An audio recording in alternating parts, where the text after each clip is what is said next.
ইনশাআল্লাহ আল্লাহর কাছে কোনো অভাব নেই। সব স্যারেরা আছে ইনশাআল্লাহ, আল্লাহর কাছে কোনো অভাব নেই। জনগণ। আপনার বাড়ি কোন জায়গায়? আমার বাড়ি 6 নং বাঘা ইউনিয়ন মহেশপুর। কি করেন? আমি কৃষিকাজ করি। আপনার ছেলে যে আজকে পুলিশের চাকরি পেয়েছে, আপনার কাছে কেমন লাগতেছে? আমি খুব আনন্দিত, আল্লাহর কাছে করি।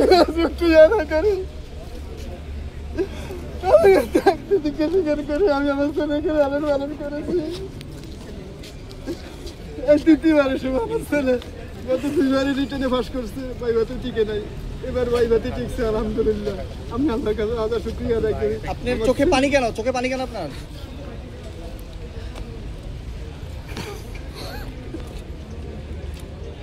অনেক কষ্ট করে আমার ছেলেকে আমি লালন পালন করেছি। এখন আমার ছেলেকে দেশের মানুষের সেবা করার জন্য আমি দান করে দিলাম। এই খুশিতে আমি খুশি, খুশিতে আমার চোখে কান্না আসতেছে। আমার ছেলে যেন দেশের মানুষের সেবা করতে পারে, এইটুকুই আমি চাই। আমি ট্রাভেল হোসেন, আমার আব্বু কৃষিকাজ করে। তো আমি গত 2বারই বাইবা দিতে পুলিশ কনস্টেবল আবেদন করছি, পরে 2বার বাইবা দিয়েছি, 2বার বাইবা থেকে বাদ গেছি। তারপরে আমি একটু হতাশ হই, এমনকি আমার বাবা আমাকে যথেষ্ট চেষ্টা করছে, আমার জন্য যথেষ্ট সহযোগিতা করছে। পরে এবার যখন আমি আবার আবেদন করছি, তখন মাঠ করছি, অনেক কষ্ট হয়েছে মাঠে, কারণ তখন বৃষ্টি ছিল। পরে মাঠে অনেক কষ্ট টিকার পরে পরীক্ষা ছিল, রিটেন পরীক্ষা, রিটেন দিলাম। রিটেন এবার গত 2বার ইচ্ছে আলহামদুলিল্লাহ অনেক ভালো হয়েছে রিটেন। তো রিটেন ভালো হওয়ার পরে আজকে বাইবা দিতে এসেছিলাম, বাইবা দিকে আসার পরে বাইবা দিলাম। বাইবা দেওয়ার ফলে আলহামদুলিল্লাহ বাইবাও ভালো হয়েছে আলহামদুলিল্লাহ। আমি এখন সম্পূর্ণ বিনা টাকা, বিনা খরচে, শুধু আবেদন কপি ছাড়া আর কোনো টাকা আমার কখনো লাগে নাই, বিনা সুপারিশ আলহামদুলিল্লাহ আমি সিলেক্ট হয়েছি বাংলাদেশ পুলিশ কনস্টেবল। এটাতে আমি নিজেকে ধন্য মনে করি। আমি বাংলাদেশ পুলিশকে ধন্যবাদ জানাই।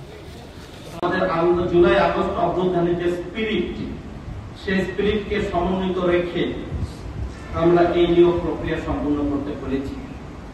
আমি শুরু থেকে যেটি বলেছিলাম যে আমাদের নিয়োগটি হবে সম্পূর্ণ মেধার ভিত্তিতে, যোগ্যতার ভিত্তিতে, নিরপেক্ষতা ও স্বচ্ছতার মাধ্যমে। সেটি মেইনটেইন করেই আমরা আজকের নিয়োগ প্রক্রিয়াটি চূড়ান্ত করেছি। টিআরসি রিক্রুটমেন্টে আপনারা জানেন 120 টাকার বিনিময়ে প্রতিটি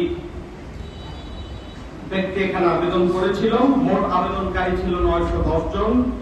আমরা মাঠ পরীক্ষায় পেয়েছিলাম 674 জনকে অংশগ্রহণ করতে। এর মধ্যে মাঠ পরীক্ষায় অকৃতকার্য হয়েছিল 452 জন, কৃতকার্য হয় 222 জন। এই 222 জনের মধ্যে লিখিত পরীক্ষায় অংশগ্রহণ করে 221 জন। লিখিত পরীক্ষায় কৃতকার্য হয় 47 জন।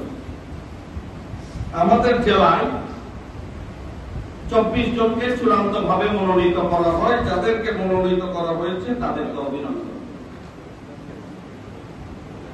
আর যারা কৃতকার্য হতে পারেননি, আমি আশা করব তারা আগামীতে আরো পড়াশোনা করে যোগ্যতা অর্জনের মাধ্যমে ভবিষ্যতে হয় বাংলাদেশ পুলিশ অথবা যে কোনো চাকরিতে তারা যোগ্য বলে বিবেচিত হবেন।